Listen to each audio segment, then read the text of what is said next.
السلام علیکم ورحمۃ اللہ۔ رمضان کے روزے رکھنے اور نماز پڑھنے کے باوجود یہ 3 عورتیں جہنم میں ضرور جائیں گی۔ رمضان سے پہلے اس ویڈیو کو دیکھ کر اپنی اصلاح کر لیں۔ بسم اللہ الرحمن الرحیم۔ اللہ تبارک و تعالی نے انسان کو مٹی سے بنا کر اشرف المخلوقات کا لقب دیا۔ سوچنے اور سمجھنے کے لیے اسے عقل و شعور کی نعمت سے نوازا۔ دیکھنے، سننے، چکھنے، سونگھنے اور لذت و تکلیف محسوس کرنے کے لیے حواس خمسہ جیسے اعضاء سے مزین کیا۔ راہ حق دکھانے اور بتانے کے لیے انبیاء کرام علیہم السلام کا عظیم الشان سلسلہ جاری فرمایا۔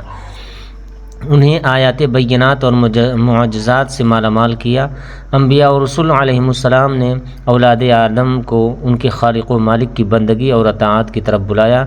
جن بندگان الہی نے ان داعیان اللہ کی دعوت پر لبیک کہی اور اسے قبول کیا، خالق کائنات نے انہیں سعادت مندی اور نجات ابدی کا پروانہ عطا کیا۔ اور جن افراد نے ان کی دعوت سے سرتابی کی اور طغیان عصیان کا مظاہرہ کیا، رب ذوالجلال نے انہیں راندہ درگاہ اور عتاب و عقاب کا نمونہ بنا دیا۔ سلسلہ نبوت کی آخری کڑی خاتم الانبیاء حضرت محمد مصطفیٰ صلی اللہ علیہ وسلم کو اللہ تبارک و تعالیٰ نے مبعوث فرمایا۔ قرآن کریم جیسی لاریب اور عظیم کتاب کو آپ پر نازل فرمایا، آپ کی شریعت کو آخری شریعت بنایا۔ آپ نے اپنی امت کو سب سے پہلے اللہ تعالیٰ کی توحید اور اپنی رسالت کی دعوت دی۔ جن لوگوں نے کلمہ توحید اور آپ کی رسالت کو قبول کیا، انہیں نماز کی دعوت دی گئی۔ اس کے بعد زکوٰۃ، حج اور رمضان کے روزہ کی فرضیت نازل ہوئی اور ان 5 چیزوں کو اسلام کی بنیاد اور اساس قرار دیا گیا، جیسا کہ حضور اکرم صلی اللہ علیہ وسلم کا ارشاد ہے۔ ترجمہ: اسلام کی بنیاد 5 چیزوں پر ہے: اس بات کی گواہی دینا کہ اللہ کے سوا کوئی معبود نہیں اور محمد اللہ کے بندے اور اس کے رسول ہیں صلی اللہ علیہ وسلم، اور نماز قائم کرنا اور زکوٰۃ دینا اور حج کرنا اور رمضان کے روزے رکھنا۔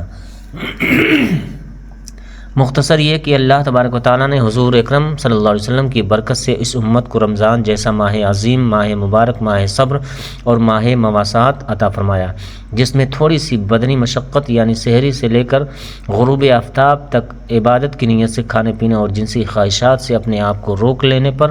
اللہ تبارک و تعالیٰ نے انہیں بہت سے انعامات، برکات، ہدایات اور عطایا سے نوازا ہے۔ مثلا رزق کی زیادتی، گناہوں سے مغفرت، جہنم سے آزادی، جنت کا حصول، روزے دار کی منہ کی بو، اللہ تعالیٰ کے نزدیک مشک و عنبر سے زیادہ پسندیدہ ہونا، سارا دن مچھلیوں کا ان کے لیے استغفار کرنا، جنت کا ان کے لیے سجایا جانا، سرکش شیاطین کا قید کیا جانا، رمضان کی آخری رات میں روزہ داروں کی مغفرت کیا جانا، اللہ تبارک و تعالیٰ کا روزے دار کی طرف متوجہ ہونا اور اپنی رحمت خاصہ کا نزول فرمانا، اللہ تعالیٰ کا خطاؤں کو معاف فرمانا، روزے داروں کی دعاؤں کا قبول ہونا، اللہ تعالیٰ کا اپنے روزے دار بندوں کی وجہ سے ملائکہ پر فخر کرنا فرمانا، روزے کا گناہوں اور جہنم سے ڈھال بننا، رمضان میں ایک نفل کا ثواب فرض کے برابر اور ایک فرض کا ثواب عام دنوں کے اعتبار سے 70 فرائض کے برابر ہونا، اسی طرح عام عبادات میں ایک عمل کا ثواب 10 گنا سے لے کر 700 گنا تک، اور خاص طور پر شب قدر کی عبادت کا ثواب 1000 مہینوں سے افضل اور زائد ملنا۔ لیکن روزے کے لیے اللہ تعالیٰ کا یہ فرمانا کہ روزہ میرے لیے ہے اور میں ہی اس کی جزا دوں گا، اور دوسری روایت میں ہے کہ میں خود روزے کی جزا ہوں، یعنی میں روزے دار کا بن جاتا ہوں، اب وہ جو چاہے گا میں اس کو عطا کر دوں گا۔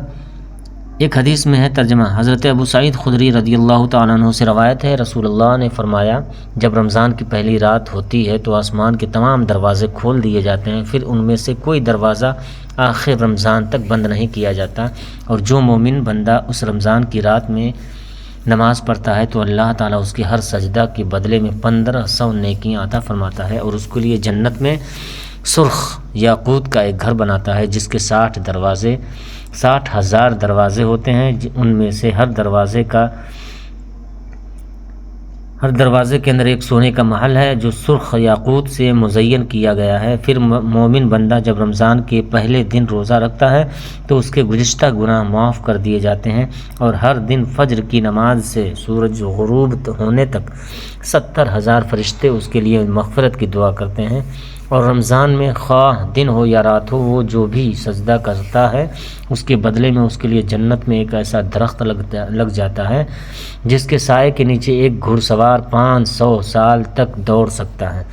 اسی طرح روزے دار کو 2 خوشیوں کا ملنا، ایک افطار کے وقت کی خوشی کہ اللہ تعالیٰ نے روزے جیسی عظیم عبادت کی توفیق عطا فرمائی، اور ایک خوشی اللہ تعالیٰ سے ملاقات کے وقت ہوگی انشاءاللہ۔ اسی طرح روزہ داروں کے لیے جنت کی باب ریان کا مخصوص ہونا، جنت میں شراب طہور کا ملنا جس کے پینے کے بعد کبھی پیاس نہیں لگے گی، روزہ رکھنے سے صحت کا ملنا، روزہ دار کے لیے قیامت کے دن سفارش کرنا، خیر کے کام کرنے والوں کو اللہ تعالیٰ کی منادی کی طرف سے مزید اعمال خیر کی ترغیب دینا، رمضان کی پہلی رات میں اللہ تبارک و تعالیٰ کا اپنے بندوں پر نظر رحمت فرمانا، اور جس پر اللہ تعالیٰ کی نظر رحمت ہو گئی اس کو کبھی عذاب کا نہ ملنا، ہر دن 10 لاکھ لوگوں کو جہنم سے آزاد ہونا، اور ایک روایت میں 60,000 کا آزاد ہونا، اور رمضان کی آخری رات میں پورے مہینے کے برابر آزاد شدہ لوگوں کی تعداد کے برابر لوگوں کا جہنم سے آزاد کیا جانا، رب العالمین کا فرشتوں سے ان کے اجر کے بارے میں دریافت کرنا، اور فرشتوں کو ان روزہ داروں کی بخشش پر گواہ بنانا، آسمان کے دروازوں کا کھلنا، رمضان کی ہر رات میں اللہ تعالیٰ کے منادی کا اللہ تعالیٰ کی جانب سے یہ ندا دینا کہ ہے کوئی سوال کرنے والا کہ میں اس کا سوال پورا کروں، ہے کوئی اپنے گناہوں سے توبہ کرنے والا کہ میں اس کی توبہ قبول کروں، ہے کوئی بخشش مانگنے والا کہ میں اس کو بخش دوں، ہے کوئی دعا کرنے والا کہ میں اس کی دعا قبول کروں۔ شب قدر میں فرشتوں کا عبادت میں مصروف لوگوں سے مصافحہ کرنا، ان کی دعاؤں پر فرشتوں کا آمین کہنا، ہر رات دن میں روزہ دار کی ایک دعا کا قبول ہونا، یہ تمام وہ انعامات ہیں جو اللہ تبارک و تعالیٰ روزہ رکھنے والوں کو روزہ کی بنا پر عطا فرماتا ہے۔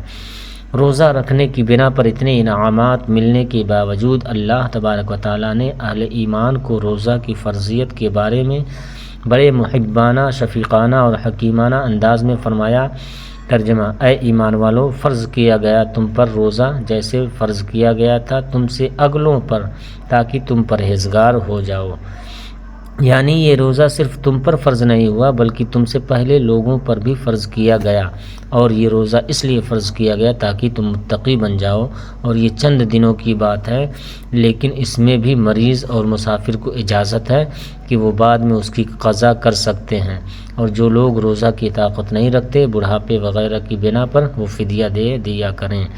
یہ کتنا شفقت اور محبت اور پیار بھرا انداز اور خطاب ہے جو اللہ تبارک و تعالیٰ اپنے بندوں کے لیے اختیار فرما رہا ہے۔ روزے کی روحانی و جسمانی فوائد اور اس کی حکمتیں بیان کرتے ہوئے حضرت مولانا سید زوار حسین شاہ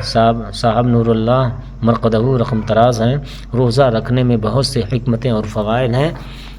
جن سے روزہ کی اہمیت پر روشنی پڑتی ہے۔ ایک حکمت یہ ہے کہ روزہ رکھنے سے انسان کو اپنی عاجزی اور مسکینی اور خدا تعالیٰ کی عظمت و جلال اور اس کی قدرت کاملہ پر نظر پڑتی ہے، اور اس سے بندگی اور فرمانبرداری کی صفت پیدا ہوتی ہے۔ روزہ کی برکت سے چشم بصیرت کھلتی ہے اور دین کی سمجھ میں ترقی ہوتی ہے۔ روزہ کی حالت میں فرشتوں کی صفات ملکیہ سے متصف ہوتا ہے،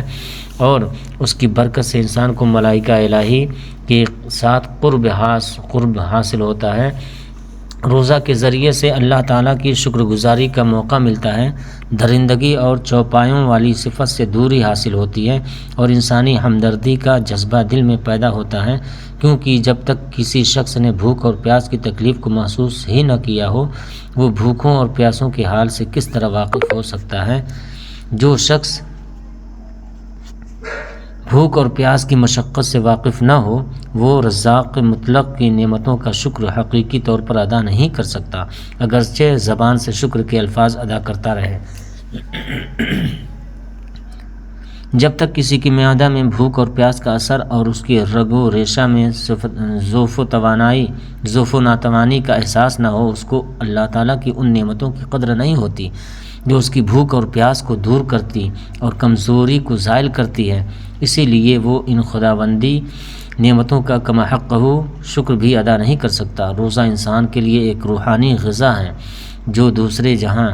یعنی آخرت میں انسان کو ایک غذا کا کام دے گا۔ جن لوگوں نے اس دنیا میں روزے نہیں رکھے وہ اس جہاں میں بھوکے پیاسے ہوں گے اور ان پر آخرت میں روحانی افلاس ظاہر ہوگا، کیونکہ انہوں نے اپنے ساتھ اپنا زاد راہ نہیں لیا۔ روزہ کی اہمیت یہ بھی ہے کہ بلغمی امراض اور رطوبات فضلیہ کو جسم سے زائل کر دیتا ہے۔ روزہ میں صبر اور برداشت کرنے کی عادت ہو جاتی ہے۔ ریگستان یا بیابانی سفر میں اگر اتفاق سے غذا یا پانی میسر نہ آئے تو روزہ کا عادی شخص اس فاقہ کو برداشت کر سکتا ہے، بخلاف زیادہ کھانے والے شخص کے جو فاقہ کو زیادہ دیر تک برداشت نہ کر کے تھوڑے عرصہ میں موت کے منہ میں پہنچ جاتا ہے۔ ان سب مصلحتوں اور حکمتوں کے باوجود روزہ کی ایک بہت بڑی اہمیت اور ایک خاص حکمت یہ ہے کہ روزہ اللہ تعالیٰ کی محبت کا ایک بہت بڑا نشان ہے۔ جس طرح کوئی شخص کسی کی محبت میں سرشار ہو کر کھانا پینا چھوڑ دیتا ہے اور میاں بیوی کے تعلقات بھی اس کو بھول جاتے ہیں، اسی طرح روزہ دار بھی اللہ تعالیٰ کی محبت میں سرشار ہو کر اسی حالت کا اظہار کرتا ہے۔ یہی وجہ ہے کہ اللہ تعالیٰ کے سوائے کسی اور کے لیے روزہ رکھنا جائز نہیں ہے۔ مقالات زواریہ: مسلمانوں کو چاہیے کہ ان ایام کی قدر کریں، اخلاص اور محض اللہ تعالیٰ کی رضا کے لیے حصول کے لیے روزہ رکھیں۔ روزہ کو جھوٹی باتوں، تمام گناہوں اور ریاکاری سے محفوظ رکھیں، ورنہ روزے کے ثواب سے محرومی کا سامنا کرنا پڑے گا۔ جیسا کہ آپ کا ارشاد ہے کہ کتنے روزے رکھنے والے ایسے ہیں کہ جنہیں سوائے بھوکا پیاسا رہنے کے کچھ حاصل نہ ہوگا، اور کتنے قیام کرنے والے ایسے ہیں کہ سوائے مشقت کے انہیں کچھ حاصل نہ ہوگا۔ اسی طرح آپ صلی اللہ علیہ وسلم کا ارشاد ہے، یعنی جس نے رمضان کا روزہ رکھا اور اس کی حدود کو پہچانا اور روزوں کا ہر اعتبار سے تحفظ کیا، اللہ تبارک و تعالیٰ ایسے روزہ کو گزشتہ گناہوں کے لیے کفارہ بنا دے گا۔ مسلمان خواہ مرد ہوں یا عورتیں بغیر عذر شرعی کے کسی روزہ کی قضا نہ کریں، اس لیے کہ آپ نے صلی اللہ علیہ وسلم نے فرمایا، یعنی جس نے رمضان کا ایک روزہ بغیر کسی رخصت اور بیماری کے چھوڑ دیا، ساری زندگی وہ روزے رکھتا رہے، اس ایک روزے کا ثواب اسے نہیں مل سکتا۔ روزہ خواہ فرض ہو یا نفل، اس میں کوئی ایسے خاص بات تو ضرور ہے نا کہ جس کی بنا پر آپ بار بار اس کی تاکید فرما رہا اور فرماتے ہیں کہ اس کے مثل اور اس کے برابر کوئی عبادت نہیں، جیسا کہ حضرت ابو امامہ رضی اللہ تعالیٰ عنہ سے روایت ہے کہ میں نے عرض کیا، اے اللہ کے رسول صلی اللہ علیہ وسلم، مجھے کوئی ایسا عمل بتلائیے کہ جس کی بنا پر مجھے جنت کا داخلہ مل جائے۔ آپ صلی اللہ علیہ وسلم نے فرمایا، روزوں کو لازم پکڑو، اس کے برابر کوئی عمل نہیں ہو سکتا۔ صحابی رضی اللہ عنہ فرماتے ہیں، میں نے 2 بار یہی سوال کیا، آپ نے ہر مرتبہ یہی فرمایا کہ روزوں کو لازم پکڑو، اس کے برابر کوئی عمل نہیں ہو سکتا۔ حضرت ابو امامہ رضی اللہ عنہ نے اس پر ایسا عمل کر کے دکھایا کہ رمضان کے فرض روزوں کی بجا آوری تو کرتے ہی تھے، لیکن نفلی روزوں کا بھی ساری زندگی ایسا اہتمام کیا کہ کہا جاتا ہے کہ ان کے گھر سے دن کو کبھی بھی دھواں اٹھتا ہوا نظر نہیں آیا، سوائے ان دنوں کے جبکہ کوئی مہمان ان کے گھر میں آ جاتا۔ اسی لیے فرمایا گیا کہ رمضان المبارک کی برکتوں اور رحمتوں سے جو محروم رہا وہ تمام خوبیوں اور بھلائیوں سے محروم رہا۔ رمضان المبارک کو قرآن کریم کے ساتھ ایک خاص تعلق ہے۔ ہر مسلمان کو چاہیے کہ رمضان المبارک میں زیادہ سے زیادہ قرآن کریم کی تلاوت کرے، دعاؤں کا اہتمام کیا جائے، صدقہ و خیرات کی کثرت کی جائے، اپنے ملازم اور نوکروں سے کام میں تخفیف کی جائے، لا الہ الا اللہ کا ورد رکھا جائے، استغفار کا معمول بنایا جائے، جنت کی طلب ہو اور جہنم سے آزادی کی دعائیں کی جائیں۔ ناظرین، رمضان میں فرشتے ہمارے گھروں میں کیوں آتے ہیں اور آ کر لوگوں سے کیا کہتے ہیں، اور وہ فرشتے اللہ تبارک و تعالیٰ سے کیا عرض کرتے ہیں؟ حضرت ابو ہریرہ رضی اللہ تعالیٰ عنہ سے روایت ہے کہ جناب رسول اللہ صلی اللہ علیہ وسلم نے ارشاد فرمایا، رات اور دن میں فرشتوں کی ذمہ داریاں بدلتی رہتی ہیں، اور فجر اور عصر کی نمازوں میں ان ڈیوٹی پر آنے والوں اور جانے والوں فرشتوں کا اجتماع ہوتا ہے۔ پھر تمہارے رات والے فرشتے جب اوپر چڑھتے ہیں تو اللہ ان سے پوچھتا ہے، حال کہ وہ اس حال میں کہ وہ ان سے بہت زیادہ اپنے بندوں کے متعلق جانتا ہے کہ میرے بندوں کو تم نے کس حال میں چھوڑا؟ وہ کہتے ہیں کہ ہم نے جب انہیں چھوڑا تو وہ فجر کی نماز پڑھ رہے تھے، اور جب ان کے پاس گئے تب بھی وہ عصر کی نماز پڑھ رہے تھے۔ فرشتوں سے وہ فرشتے مراد ہیں جو انسانوں کے اعمال لکھتے ہیں، امام نووی رحمۃ اللہ علیہ فرماتے ہیں رات اور دن ذمہ داری ادا کرنے والے فرشتوں کی ڈیوٹیوں کی تبدیلی کے اوقات کو عبادت کے اوقات میں مقرر کرنا بندوں پر اللہ تعالیٰ کے خاص لطف و کرم کا مظہر اور اعجاز ہے، کیونکہ یہ فرشتے اللہ تعالیٰ کے ہاں انسانوں کے لیے صبح و شام خیر اور فرمانبرداری جس کا وہ مشاہدہ کرتے ہیں فرمانبرداری پر ہونے کی گواہی دیتے ہیں۔ علامہ بدر الدین عینی رحمۃ اللہ علیہ اس حدیث کے فوائد میں فرماتے ہیں اس حدیث سے معلوم ہوتا ہے کہ نماز اعلیٰ عبادت ہے اور فجر اور عصر کی نماز اور ان کے اوقات کی شان و عظمت دیگر نمازوں اور ان کے اوقات کی بنسبت زیادہ ہے، اور چونکہ عصر کی نماز کا وقت دنیاوی مشغولیت کا وقت ہے اس لیے اس حدیث میں اس کی پابندی کی خیال رکھنے کی ترغیب دی گئی ہے۔ اگر عورت رمضان المبارک سے حقیقی فائدہ اٹھائے اور یہی حقیقی روزہ ہے، وہ نماز، تلاوت قرآن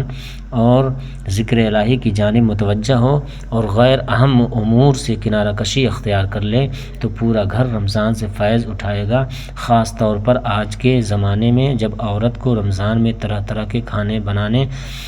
مشروبات تیار کرنے اور نیند پوری کرنے میں مشغول کر دیا گیا ہے، اور کم ہی ایسا ہے کہ اس کی زندگی کے شب و روز موبائل اور ٹیلی ویژن اور انٹرنیٹ کی مشغولیات سے پاک ہوں۔ آج کل کتنی خواتین ہیں جو راتوں کو قیام اللیل کا اہتمام کرتی ہوں یا قرآن کریم کی تلاوت کا اہتمام کریں یا اس مہینے میں علم حاصل کرنے کے لیے گہرائی میں سوچیں اور رمضان المبارک کی خیر کو زیادہ سے زیادہ جمع کرنے کا شوق رکھیں۔ جس دن مسلمان عورت نے اس کی ابتدا کر لی اور آگے بڑھ کر اس کی حرص دکھائی تو یوں جانیے کہ اسی دن اس نے مردہ ہوتی ہوئی اسلامی حیات میں زندگی کی روح پھونک دی، اور ہر مسلمان عورت جو اپنے مقام پر ایسی خیر کو شروع کرتی ہے وہ ایسے ہی ہے جیسے اس نے کسی سنت حسنہ کو جاری کر دیا ہے، اس پر اسے اپنا اجر بھی ملے گا اور ان سب کا اجر بھی جو اس پر عمل کریں گے۔ ناظرین، لیکن 3 عورتیں ایسی ہیں جو روزہ رکھ کر بھی اس کے ثواب سے محروم رہ جائیں گے۔ نمبر 1، بد اخلاق عورت، جو اب عورت اپنی زبان سے دوسرے مسلمان کو تکلیف پہنچائیں، کیونکہ نبی کریم صلی اللہ علیہ وسلم نے فرمایا بہترین مسلمان وہ ہے جس کی زبان سے دوسرا مسلمان محفوظ ہوگا، جس کے اخلاق سب سے اچھے ہوں گے۔ نمبر 2، جو عورت اپنے شوہر کی ناشکری کرتی ہیں، ان کی نافرمانی کرتی ہیں۔ نمبر 3، بے پردہ عورت۔ رسول اللہ صلی اللہ علیہ وسلم نے فرمایا کہ جو عورت پردہ نہیں کرتی وہ جنت تو کیا اس کی خوشبو بھی نہیں پائیں گی۔ اللہ تبارک و تعالی ہمیں رمضان المبارک جیسے سعید لمحات و اوقات عبادت میں گزارنے اور اس کے تمام انعامات، برکات اور فضائلات حاصل کرنے کے توفیق عطا فرمائے، آمین بجاہ یا سید المرسلین۔ ناظرین، کمنٹ باکس میں اللہ تعالیٰ کے 99 ناموں میں سے ایک نام ضرور ٹائپ کریں۔ السلام علیکم ورحمۃ اللہ وبرکاتہ۔